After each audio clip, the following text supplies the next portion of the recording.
I love exploring the world of Breath of the Wild. This game is multiple years old at this point, but it's still fun to run around and try to discover new things. So one of the things that we're doing in this video is we are going to try and locate the whole world of Ocarina of Time within the Breath of the Wild map. This was a lot of fun to do, so I hope you all enjoy this and let me know if you think it has any bearing. So the map was huge, but people still found lots of Easter egg locations like the Spring of Power from Skyward Sword. Of course, a lot of people know already about the ranch ruins, which appears to be a pretty faithful recreation of Lon Lon Ranch from Ocarina of Time. So I'm not going to spend much time talking about this location in this video, but unorigiNik, 6 years ago, he made a video overlaying the Ocarina of Time map onto the Breath of the Wild map, and he had rotated the Ocarina of Time map a little bit to make the locations match up. And so that's pretty much what I did, taking this same approach. The only thing I did differently was I took the Breath of the Wild map and actually turned it completely upside down and overlaid the Ocarina of Time locations where they seem to make sense. Also, like unorigiNik did, I started this at the Temple of Time. And then there's a couple caveats I want to point out. So, much like he suggested, there could have been a weird polar shift at some point because, obviously with the Breath of the Wild map upside down, that kind of makes a weird reversal, and some rivers flow in the wrong direction, which I'll cover deeper later on. And also, I think with Ocarina of Time, you got to consider the limitations of the N64. I think a lot of locations were meant to be farther away than as they are played in the game. Like, you have loading zones when you transition from one area to another, and also for locations in the distance, they used, like, I don't know, these weird, almost like 2D type depictions, which you can see here. Like if you look at the castle from Castletown or vice versa, you could see that. They look actually much farther away from each other when you're in those locations looking at the other one. So I think that is made to suggest distance. And if you take that into consideration as you take the Ocarina of Time locations and spread them farther, then it all begins to make sense. So just hear me out and check this out. Just like unorigiNik, I started my little exploration here at the Temple of Time and spread out from there.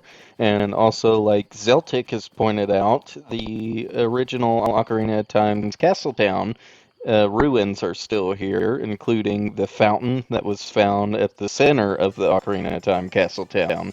So that is our first landmark to note here. So, we don't need this guy interrupting our archaeological exploration. But, anyways, if we ignore him now and circle around to get a good view, here we have the same fortification that we have blocking our way in Ocarina of Time. And you can notoriously bribe this guard here for 10 rupees to pass through. It's also important to note, too, that the Temple of Time should actually be facing Link right now to be in the exact same orientation as Ocarina of Time, so that's another little caveat. But after you pass through that fortification, this would be roughly be the same area you trek through as Little Link to get to Hyrule Castle, which was something that really started confusing me as I tried to find the location of where the Ocarina of Time Hyrule Castle would be. So, considering our map would be upside down, I knew it would be roughly right here at Lake Hylia, so I went to look and see if I could notice anything. And of course, we hate rain in this game. It's always at the most inconvenient times. But I climbed up here and I got to looking, and this was right where I thought my theory was shot, because I was like, well, this does not look like where a castle would be, until I thought about the events of Ocarina of Time in the adult timeline, where the castle looks something like this. So now we have the castle corrupted and raised above the ground, leaving a massive crater. And perhaps after the events of Ocarina of Time, when Zora's Domain thawed out, this is what it became and was dubbed the new Lake Hylia.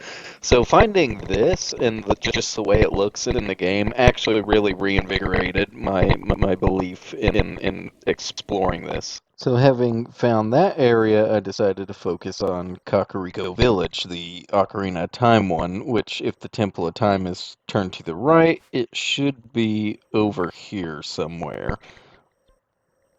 So I decided to mark this location roughly where I figured it should be, and decided to go there and check it out. And interestingly enough, there's an entrance, which, in Ocarina of Time it was a wooden entrance, but maybe, they got a little bit more fancy. So here is where, I'm thinking the old Kakariko village would be, and the only remains here are this cabin. So I mean, just from Hyrule Castle alone, I was feeling pretty compelled, and then the entryway into Kakariko Village, there's docks here too, but also, once you enter the village, you to your left, you get kind of this natural trail that leads up the mountain, just like in Ocarina of Time. When you go into Kakariko Village, you follow the Death Mountain Trail, and when you enter this area and make a left, you follow this trail that steadily brings you up this mountain, and the mountain here is Mount Hylia. And like unorigiNik said in his video, this would be the Ocarina of Time Death Mountain. So it's, to me, at this point, I was already feeling pretty convinced. So perhaps the Ocarina of Time Death Mountain, erupted and blew its top and through the ages withered down into this. Maybe what we're standing on right now is one of the two spires that was within the Death Mountain crater, which would mean below our feet are the remains of the ancient fire temple. And if you look out this way, it's the same direction you would be looking at to see Kakariko Village. And right here, this would be part of Zora's River, which you would take on the way to Zora's Domain. And one thing to note about this is in Ocarina of Time, this river should be flowing in the opposite direction, which if you go with the whole like weird polar shift thing, then maybe. But that would feed, Hyrule and Hyrule Castle with its water source. Because we're told explicitly that Zora's Fountain supplies the water to Hyrule, which Zora's Fountain would be right here. So, as we can see here, Zora's Fountain is surrounded by rock already in these massive rock walls. So maybe that's what we were standing on right now, and the whole fountain has become drained. We go down here and check that out and see what became of it, and that would flow down into Zora's Domain, which would be this here. This is Dig Dog Bridge, and so it's the old Zora's Domain would have completely weathered and withered away at this point and become this large open area, but perhaps these rock masses here was what was once that Zora's Domain, and this is what remains of the ceilings of that old domain.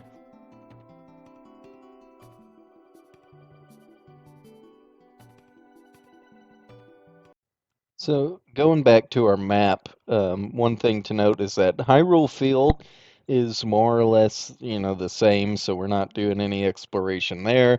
And what's interesting is even with the Breath of the Wild map flipped upside down, the ranch and the ranch ruins still sit right where they should be to line up with the Ocarina of Time map. So that to me was fascinating as well. What we're going to do now is we were exploring the Zora's Domain area, so now we're going to switch over to the Kokiri Forest and Lost Woods and all that stuff. So this is the tip of Ludfo's Bog, and it would be the Kokiri Forest. And as I was like exploring this area, I wasn't feeling very convinced just the way the layout was and how everything looked. And I was thinking about, the passage of time and stuff, but I wasn't really feeling convinced until I went and took a look at the maps again. When I did that, I noticed that the pathway from the Kokiri Forest to Hyrule Castletown almost lines up perfectly with the tip of Ludfo's Bog to the Great Plateau.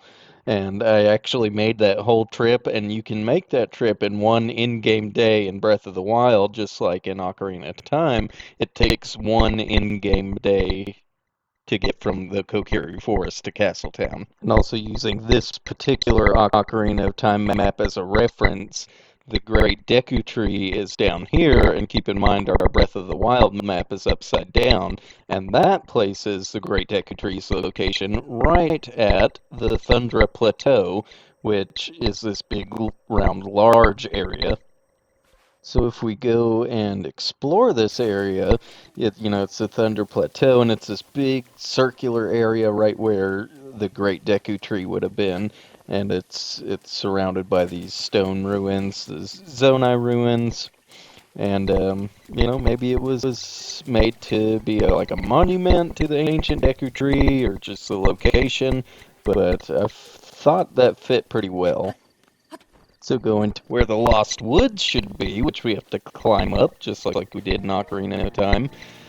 Um, I wasn't feeling too convinced, but then looking at all these trenches that run through the area, I could see how maybe, the remains of a forest that once got people turned around and lost and confused. So I thought that was cool. I didn't follow this out to see if it lines up with the like maze of the original Ocarina of Time Lost Woods, but if somebody else wants to, then they could feel free to do that. Leaving the Lost Woods and going to the Sacred Forest Meadow would bring you to the Tabantha Stable, and I mean, I guess that's nice, but nothing particularly convincing or exciting or notable about that. Once I started looking back at my map, though, the Tabantha Canyon started getting me worried because right after the Sacred Forest Meadow, you have the Forest Temple, and I noticed, though, once I started lining everything up, the ancient columns lined up really nicely. So, whatever geological event created the canyon, still the forest temple remains. So once you start exploring and you actually go to that location and there's ancient ruins there, that had me feeling pretty convinced as well.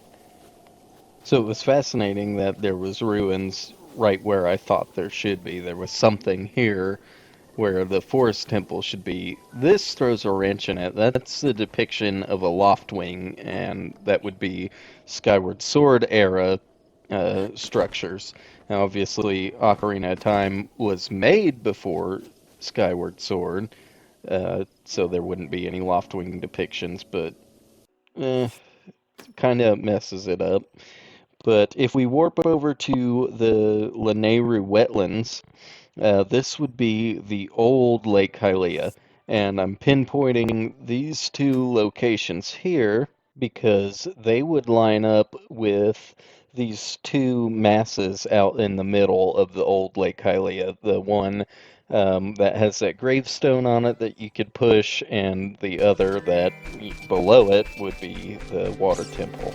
Now, if this whole little, thought experiment has any traction, then we got to remember that the River of the Dead in Breath of the Wild would be Zora's River, and it started flowing the opposite direction. You know, if there was a polar shift or maybe something that happened earlier with the fountain being frozen, and maybe that stopped feeding Lake Hylia, which is why it's an ankle-deep marsh at this point in time. So now moving over to the taller area over here, below this very spot would be the infamous water temple, and as we know in the Breath of the Wild story, archaeological excavations were happening, they should dig below this spot and find that godforsaken water temple.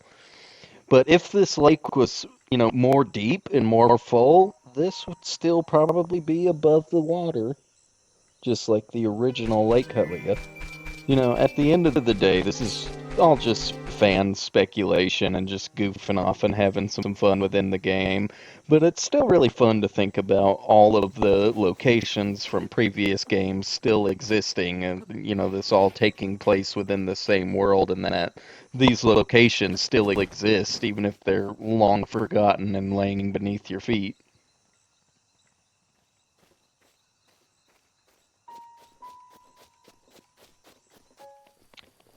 So coming over to this side of the shore is roughly about where I think the Lake Observatory house would be. At least, roughly from what I could figure. And if we warp over to this shrine in Kakariko Village, this is where I think the Gerudo Valley River would have flowed out into Lake Hylia. And remember, the River of the Dead would have been, Zor's river, and it's now flowing in the opposite direction. It's icy, it's cold, it's not supplying water here anymore, leaving the old Lake Hylia just a marshy, ankle deep swamp. And so that would dry out this canyon, allowing eventually for Kakariko Village to settle there. And then as you move through this canyon in this direction, you could begin to get closer to the part of the Gerudo Valley that we could access in Ocarina of Time. And you can see there's still even water flowing here. So roughly in this location is where I think the bridge would have been. And I started exploring around here, and I didn't feel like this was high enough from what it feels like it would be in Ocarina of Time, especially when you make that dive.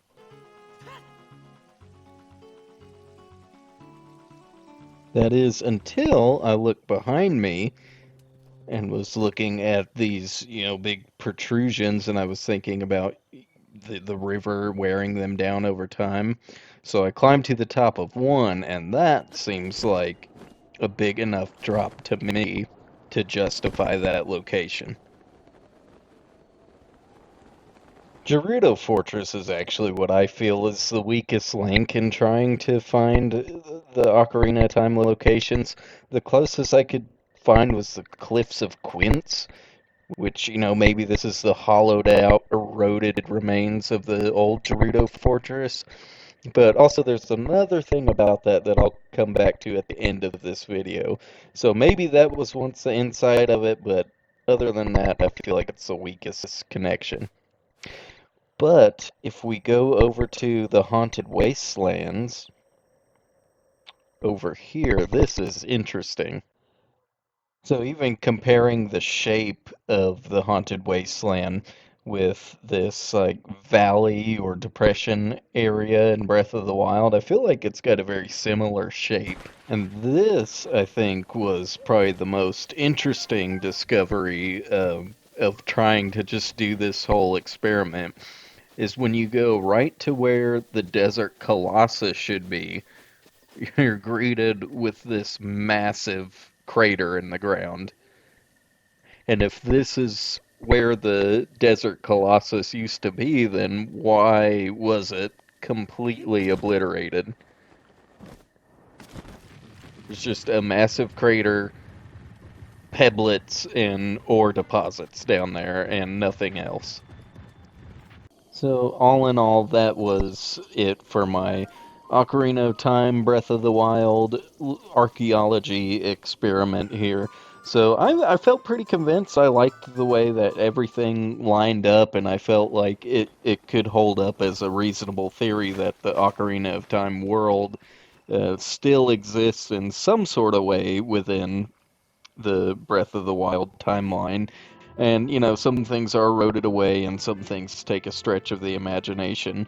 But all in all, I think it was fun, and I feel like it was convincing enough to where it adds an element of just it's fun to play in this world even more and imagine, more depth to it.